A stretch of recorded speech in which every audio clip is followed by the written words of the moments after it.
Welcome to the Institute for Global Engagement's International Affairs Conference Call. My name is Christy Vines, Senior Vice President of Global Initiatives and IGE at IGE. I'll be serving as a moderator on today's call and would like to extend a special thank you to all of our callers who have dialed in to discuss the topic of women of faith as agents of reconciliation in the midst of contemporary global conflicts. I certainly hope that you will all enjoy and take part in today's discussion. First introduce our distinguished speaker for today's conversation, Katherine Marshall. Katherine is a senior fellow at Georgetown's Berlin Center for Religion, Peace, and World Affairs and visiting professor in the School of Foreign Service. She also leads the World Faith Development Dialogue, a small NGO born in the World Bank. Katherine has experience in the area of religion, gender, peace building, and global affairs, having spent 35 years at the World Bank in various capacities. From 2000 to 2006, she was counselor to the bank's president on ethics, values, and faith and development. She holds various board positions, including the World Bank Community Connections Fund, Avena Americas, the Opus Prize Foundation, and the Washington National Cathedral Foundation. She's the author of several books and many articles, most recently, Global Institutions of Religion, Ancient Movers, Modern Shakers, published by Routledge in 2013. Katherine has been a longtime friend of IGE and has served as a contributor on several IGE publications, including the 2010 article, Development, Religion, and Women's Roles in Contemporary Societies, that appeared in the IGE publication, Religion and Essential Reading. Before we begin, I want to take a few seconds to provide a brief description of today's call format. We will start with approximately 20 minutes of questions for and commentary from Katherine, followed by 40 minutes of questions from the audience. For the duration of the call, all participant lines will be placed on mute. If at any point during the call you have questions for Katherine, please press 5* and you will be placed. So with that introduction, let's turn to our call. This afternoon, you are all here to engage in the topic of religious women's peace building, and more specifically, the role women of faith play as ambassadors of reconciliation in global conflict. Katherine, welcome and thank you for leading the discussion today and for sharing your insights and expertise with us. Thank you so much, Christy. I'm delighted to be taking part in this call. Well, to begin, I want to start with a point that you made, Katherine, in your 2011 piece, Women in Religious Peace Building. In it, you make the assertion that the work of women building peace from within religious communities has been largely overlooked in analysis, policy, and practice. What do you feel are the factors or dynamics behind this reality? It's a fascinating phenomenon. In the growing field of peace building or conflict resolution, quite often the religious dimensions are downplayed, or if not ignored, or religion is seen as a cause of conflict rather than as a potential area for solutions. And much might be said about the role of women. There's been a lot of discussion about, in the United Nations and in other settings, about the neglect of women, the extraordinarily low numbers of women who've participated directly in peace negotiations. For example, the number's 2%, if that. But when it comes to women who have a religious inspiration or religious affiliation, they're almost entirely invisible. And the reason is, first, that you're dealing with the two other invisibilities, in other words, the failure to recognize religion and the failure to recognize women broadly. But then there's also the phenomenon that within religious organizations, there are very few women in official leadership positions. And in the world of feminism, many are very skeptical and see religion as the problem rather than as the solution. So true. And that actually leads really well into the next question. In many of the conversations that we've had about the roles of religious women in peace building, you have talked about the concept of a fatal triangle. And I think you expounded a little bit on that, but can you share with callers what you mean by that specifically and why it is distinctive to women of faith? Well, I think it goes back to the fact that there's a certain tension between feminism and gender, which is something that we really need to discuss in the context of women's the Women's Month and in every other context. And it's ironic because in many ways women are core to every religious tradition. They're the ones who pass on the traditions, the ones who very often fill the pews, and yet there is a strong assumption, which needless to say has considerable reality, that most religious hierarchies are very patriarchal, and that there have been questions within religious traditions about women's standing and, to go down to the core of it, to their true equality. But there's another factor which we have found is quite fascinating, and that is that one of the strengths of women in peace building that seems to apply even more to women who work from a religious vantage point, and that is that they use their invisibility as an advantage. In other words, it means that they can do things that others might not be able to do. They can move between the lines in a conflict, for example. They can reach out to the other because they're not as noticed as someone who has an official position. So in some of the analysis that we've done, we're navigating between seeing whether the advantages of invisibility can be preserved at the same time that you give women the visibility that they need and deserve. Yes, so true. So when it comes to women's roles then in conflict transformation and peace building, is there then a difference between religious women's contributions and approaches and a more traditional gender-based approach, both in terms of the peace-building process and agenda setting? I think that's one of the most difficult questions of all. And in every discussion that we've had, we wrestle with what in the technical jargon is essentializing women or essentializing religious women.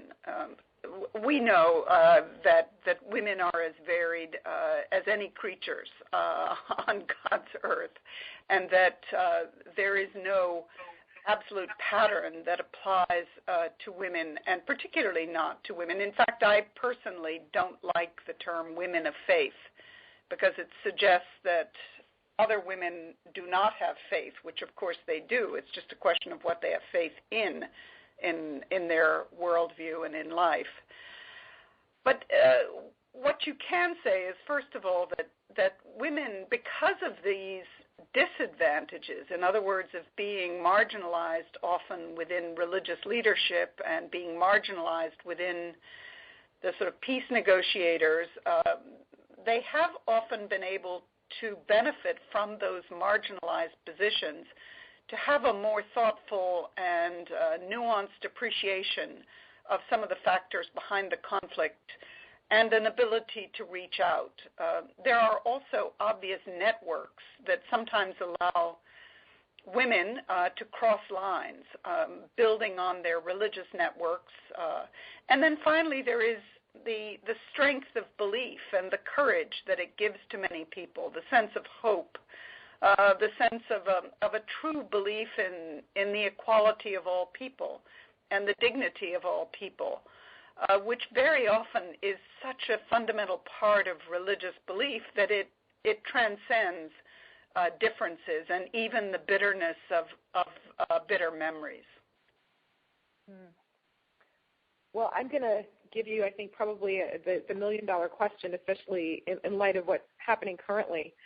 Given the changing characteristics of conflict, where it is no longer just about cross-border conflicts or nation-states warring with other nation-states, but rather conflicts between governments and what we would call opposition groups, or even ethno-religious conflicts between tribes or between religious groups.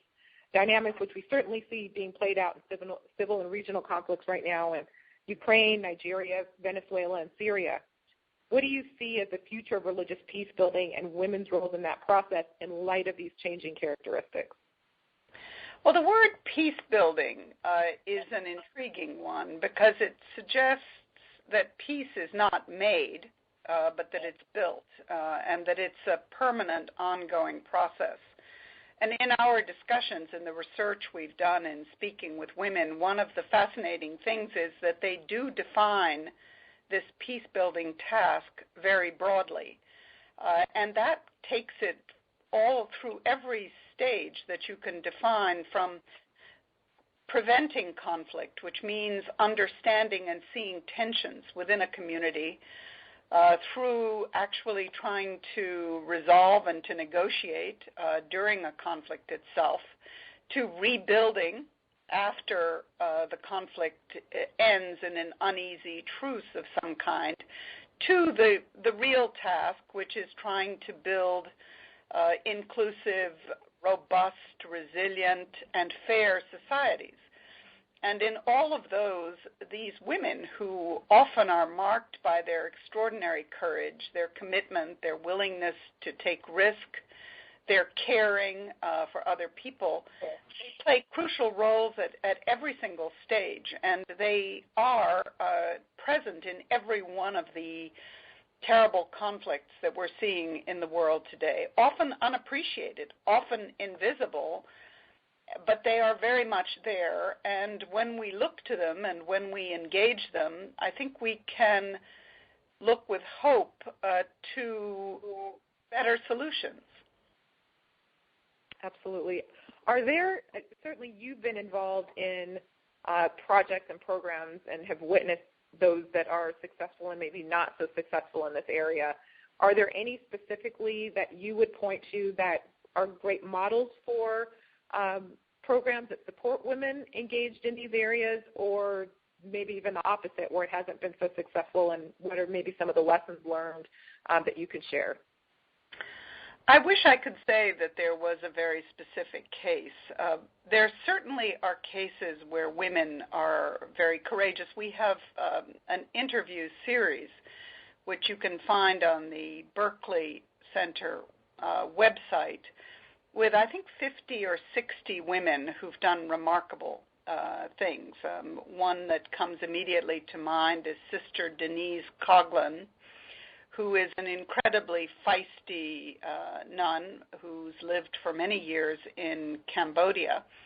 And the Nobel Peace Prize for the landmine coalition sits in her office because she was so much involved in the global campaign on nuclear arms.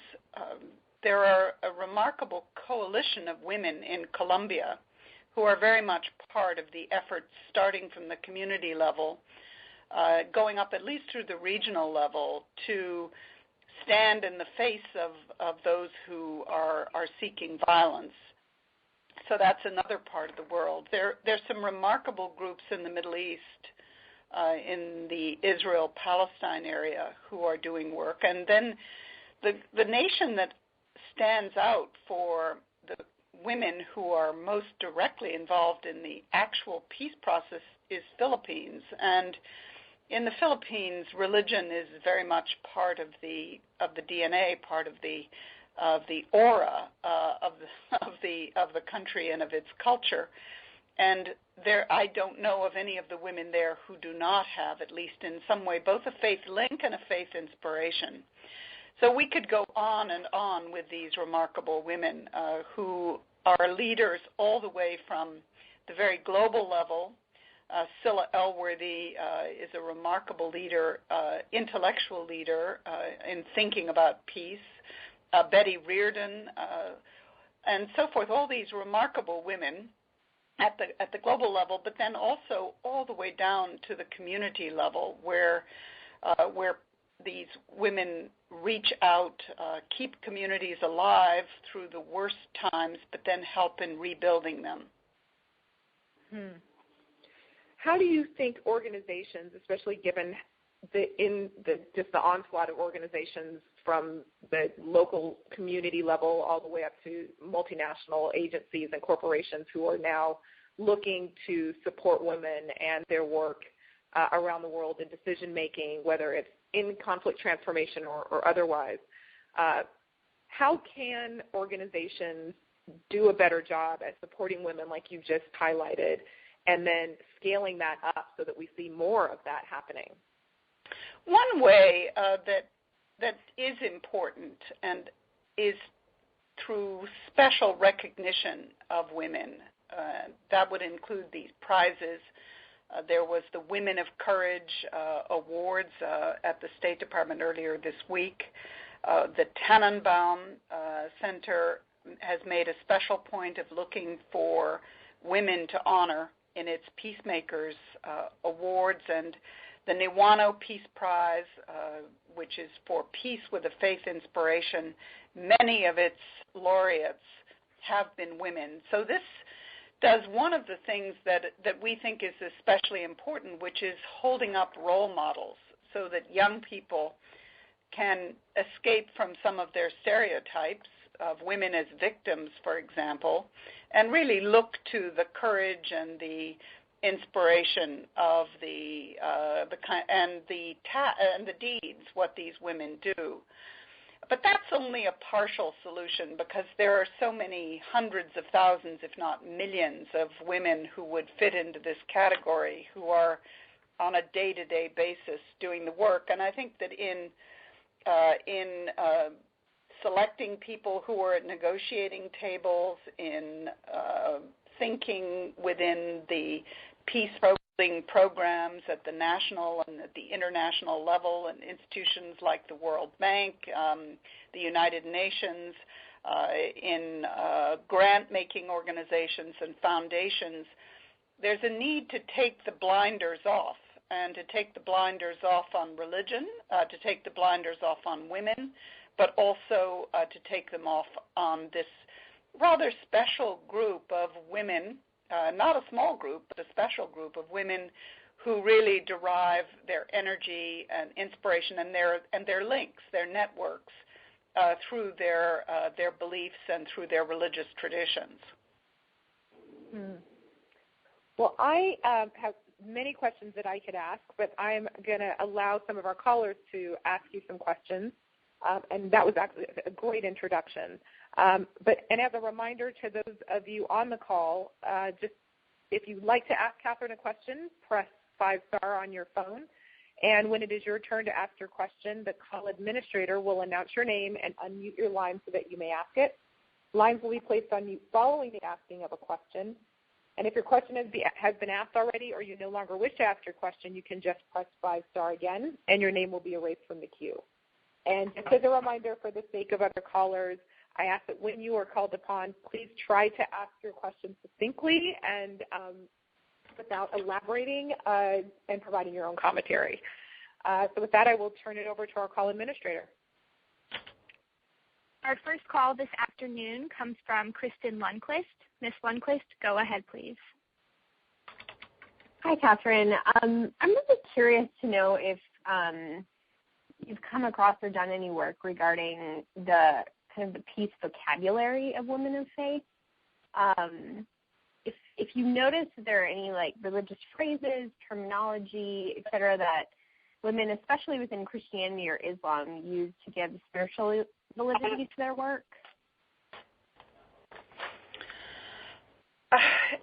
That's a fascinating question, Kristen, and I guess I would give it several different answers. The basic answer is I wouldn't say that there's a special category.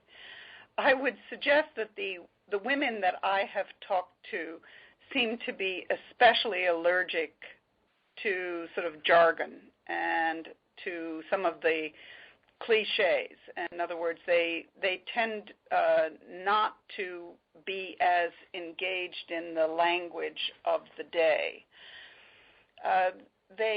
You do focus a lot on the basic dignity and the sense of community. I think those are two phrases that you would hear very often on their lips, and they focus but ironically, even though they would talk about peace building, very often they will deny that they have a direct role in building peace. And whether that is modesty or a desire to keep a low profile, or whether it's sort of a general characteristic of women, I think, that they don't necessarily put themselves forward, and clearly the sort of humility is an element. There's one topic that I would raise that's a general concern in the relationships between sort of the worlds of religious organizations and others is some unease around rights and a sense of a backlash against sort of human rights language and human rights framing, and there tends to be a bit more sense of responsibilities and of human dignity, human flourishing that you find in many religious communities. One of the ironies is that a number of women who we would, I think, see as passionate feminists are uneasy about what they would call Western feminism because of some of the labels, some of the stereotypes that they attach to it. So the language of feminism you would hear less often, I think, in the kinds of circles that we've been studying.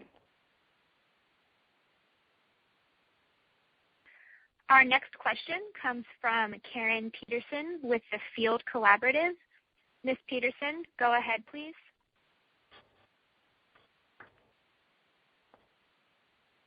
Ms. Peterson, you should be unmuted. Please state your question. Okay, we will move on. The next question comes from Ms. Nellie Ashby with BYU. Ms. Ashby, go ahead, please.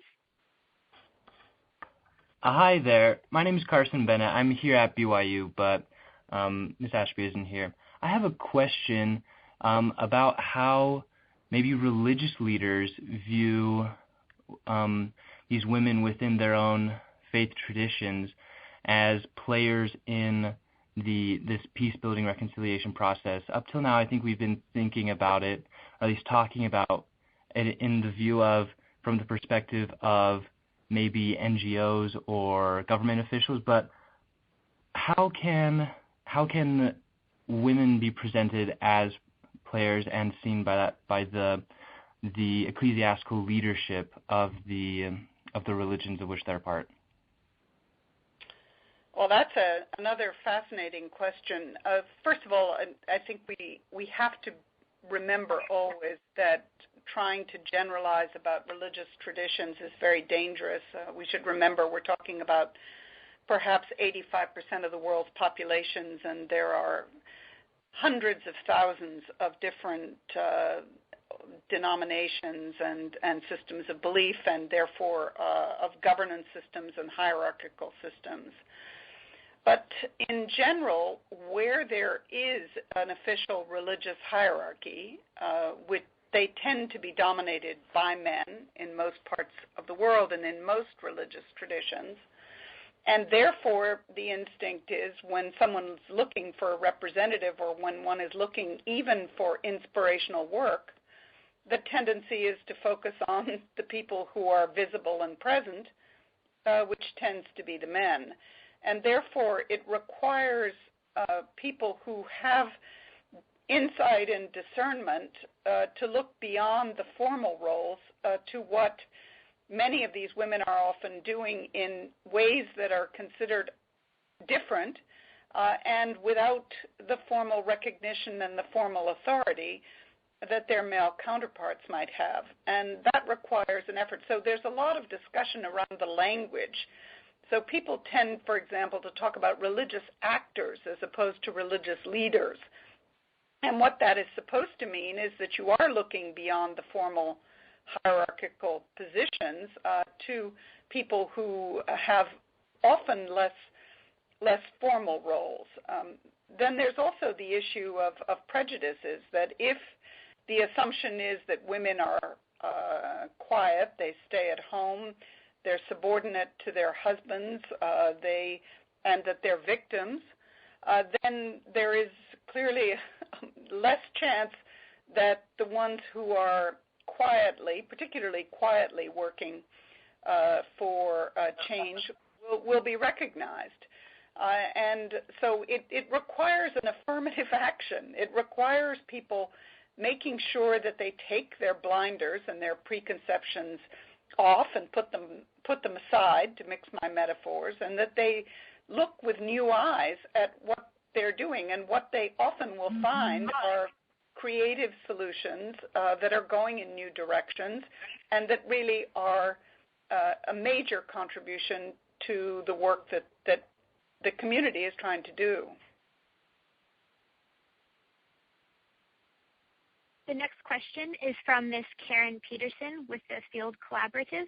Karen, please go ahead. Yeah, Katherine, my question is around the issue of leadership development, and just wondering what programs or really effective means of leadership development that you're aware of in the peace-building process. How can we help more women get into official, formal places of influence? Great question. Also, I don't know of any leadership development programs that are specifically geared to women generally who come from religious backgrounds, but there clearly are many women who are religiously inspired or who are connected, in other words, clergy or nuns, people who do have some formal position, who participate in some of the leadership programs that are available. I know there's a conflict management program that's run out of Cambodia that one of the comments that they made was that many of the women who participate in that, even though they might not speak of it because the subject is seen as a bit taboo to talk about your faith, that when you scratch the surface, you find that these women are in fact relying on both their networks and on their faith and on their worldview as they are working for peace. So they are part of a program that is not purely directed to women, but which has favored women. So I think that there are a number of those, but I think the core answer to your question is not enough. We need to do more. There are also, and I haven't mentioned this, some conscious efforts to build networks, and networks seems to be one of the most important ways in which women have drawn strength from people working on similar issues in other parts of the world, other conflicts. The only catch is that sort of general networks where people are flooded with information in their inboxes tend to be somewhat less useful than very well moderated networks. But the Religions for Peace, for example, has for some years had a Women of Faith network, which they call a network of networks. In other words, they'll go into Kenya or to Rwanda or DRC or into any other part of the world where there's a conflict and find the women who are working and then try to provide them with support. But even there, I would make the same comment that it's simply not enough, not specific enough, not well enough funded, and therefore is only reaching a fraction of the people who would benefit. Our next question comes from Corey Bender. Mr. Bender, go ahead, please.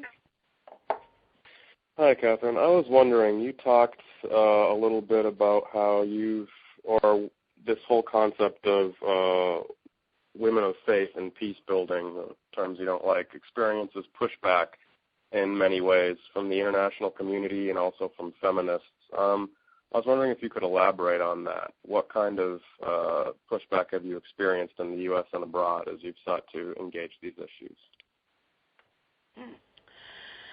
Well, there are a couple of pushbacks in the different triangle legs that I described earlier.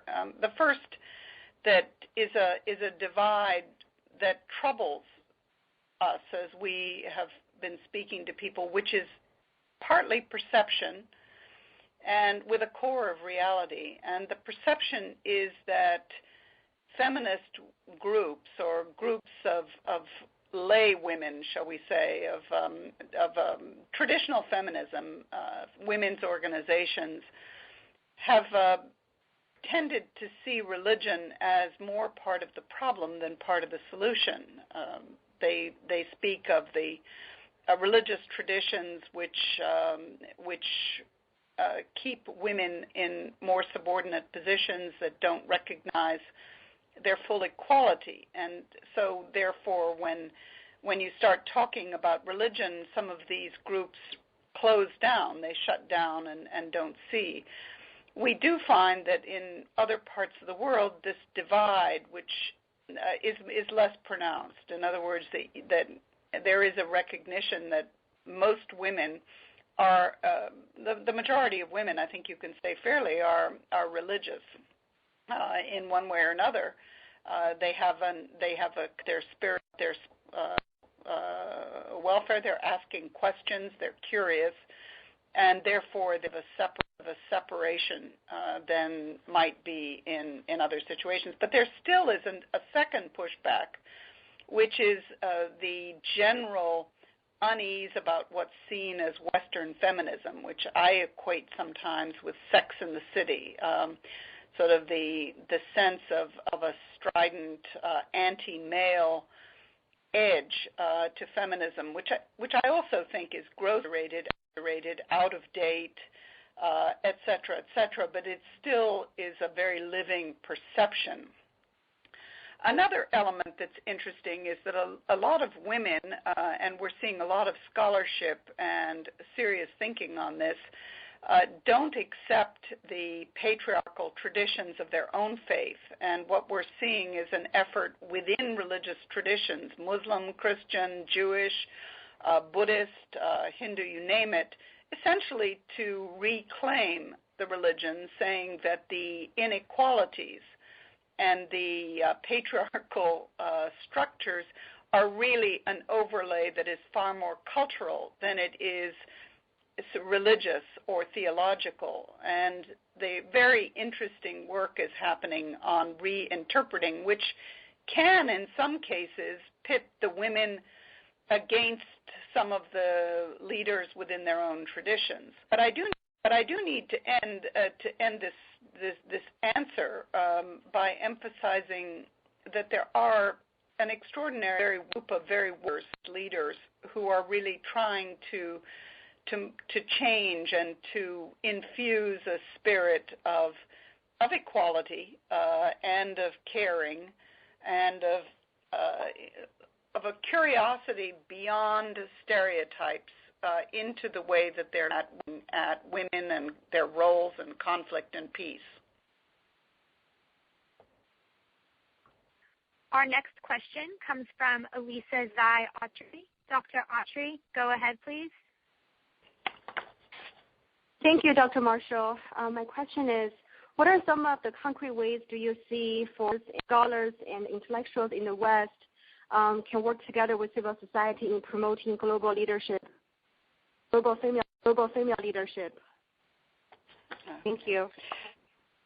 I think there's a tremendous role for scholars in this area because there's such a gap in knowledge and a gap in visibility. It comes back to the invisibility issue, that the roles that the women we're talking about have played and are playing have very often not been recognized, not been studied. So doing case studies and using a variety of media to examine what it is that you can learn from that. My center has been working with the U.S. Institute of Peace in a 3-year project where a part of what we've been doing has been trying to document the work and the people. And this is a combination of featuring the individuals and their beliefs and the way they approach issues, the way they define peace, the obstacles they face, the opportunities they see, but also to look at situations like Aceh in Indonesia, where women played important roles, the Middle East, Colombia, Honduras, Philippines, Indonesia, many other conflict situations where women are both courageous spokespeople and advocates, for example, arguing or really finding solutions to the horrendous problem of rape as a tool of war, where they're trying to, as I said before, to keep the communities alive and keep children alive and thriving, even in the midst of terrible conflict, refugee, and then afterwards to work on rebuilding the communities. I think there are lots of very important research questions. One of the areas where I think thinking today is perhaps less clear than it is in some of the other documented areas is how do you recognize the real signs of conflict coming? In other words, so that you can work on conflict prevention. And what are really the kinds of tools that you can use to stave off a conflict that seems to be brewing? And again, this is an area where it makes a lot of sense that the women who are so deeply embedded in communities and the religious communities of which they're part so often see these things coming and have the opportunity but they're not heard. Their voices are not heard. It's a Cassandra situation where they may speak the truth and warn of what's happening, but because of the stereotypes, they're not heard. So finding more cases that would demonstrate how this works would be a good area of investigation. Our next question comes from Dennis Hoover. Dr. Hoover, please state your question. Hi, Katherine. My question has to do with U.S. foreign policy implications. The State Department has two offices now with a religion focus, the International Religious Freedom Office and the newly established Office on Religious Engagement led by Sean Casey. Plus there are a variety of other institutions with a religious focus within the State Department or foreign policy circles. And so I was wondering if you would have recommendations for these religion-focused entities within U.S. foreign policy regarding gender and peace building. Well, I think that within State Department, Secretary Clinton obviously was a very strong voice for women. And her ambassador for women, Milan Verveer, who's now at Georgetown, also kept women very much at the forefront of a whole range of foreign policy issues, from diplomacy to development, et cetera. And that's, I think, a major step forward.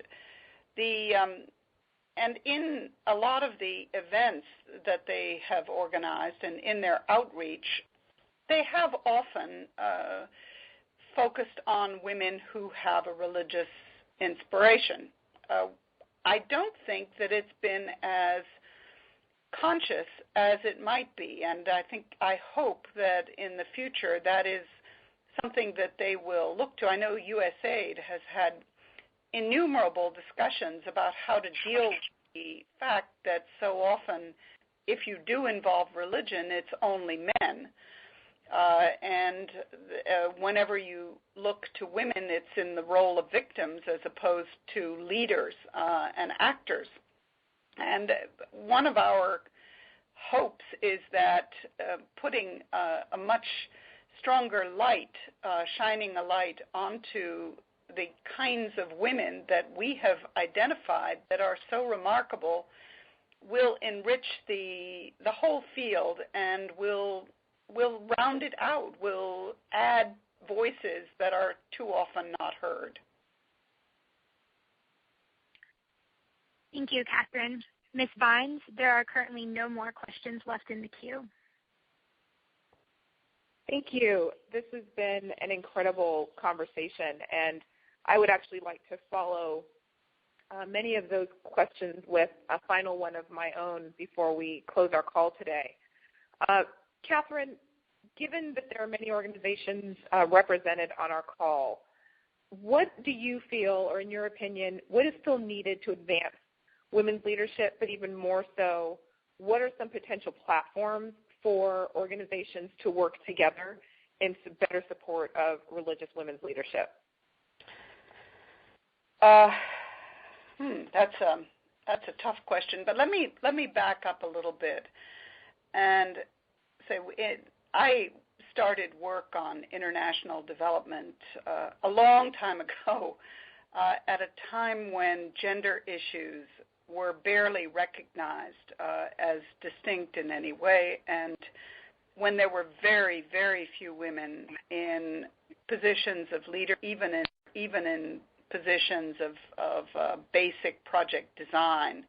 You had plenty of women, but they were secretaries, with very rare exceptions, and it was men that were in leadership positions. And the task of sort of bringing women in those two dimensions into decision-making has been a long, slow process, and we're nowhere near, I think, at the stage where we really should be. Because the ideal is that we wouldn't even need to think about it, that it would be automatic, that you have women represented at every table. What I think we found in those early years of sort of trying to break those glass ceilings and trying to increase people's sensitivity was that dealing with gender issues is often different than dealing with water engineering or with slum clearance, just in the sense that it is such a personal issue. It involves people's identity, their individual understanding of their family and of how they live, their basic values, and for that reason it's often quite emotional. As I started about 14 years ago to work on trying to bridge some of the gulfs between religion and development, I was somewhat startled to realize that many of the same phenomena were at work.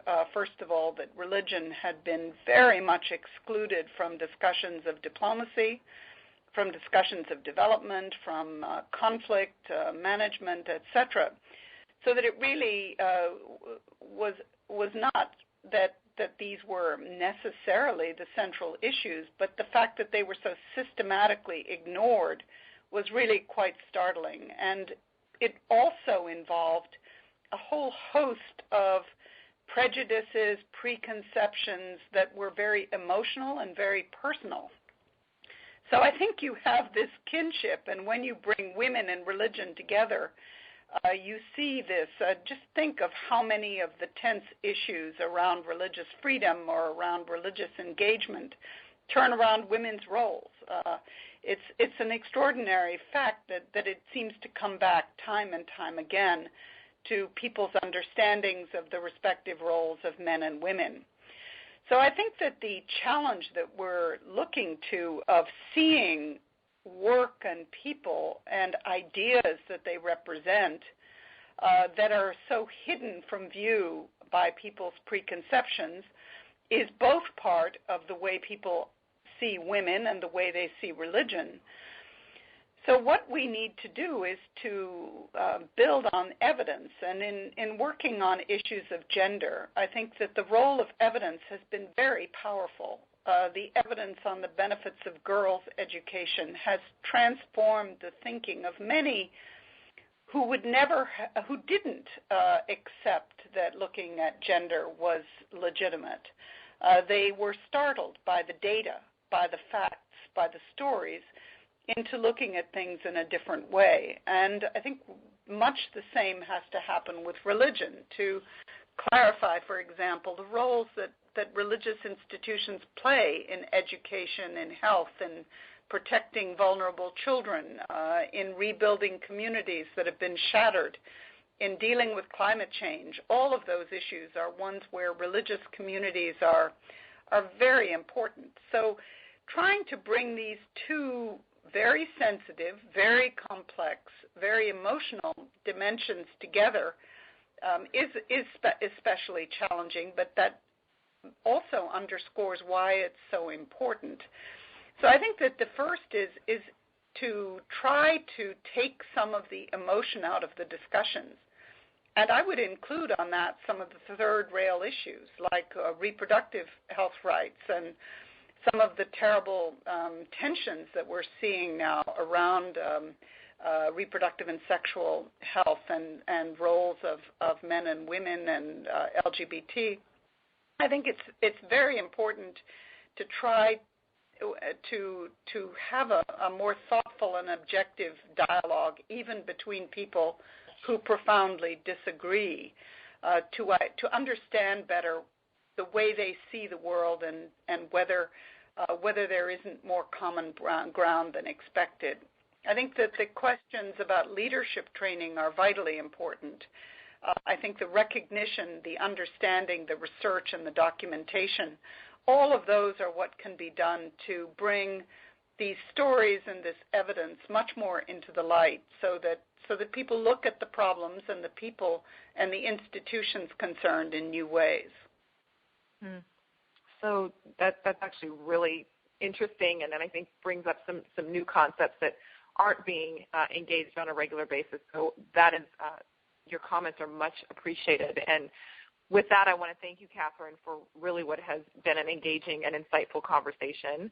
And thank you to our callers for joining us today. I hope everyone will join us again on our next Faith and International Affairs conference call on April 24th, where we'll be highlighting the next issue of IGE's review of Faith and International Affairs with a discussion on faith and global health in sub-Saharan Africa.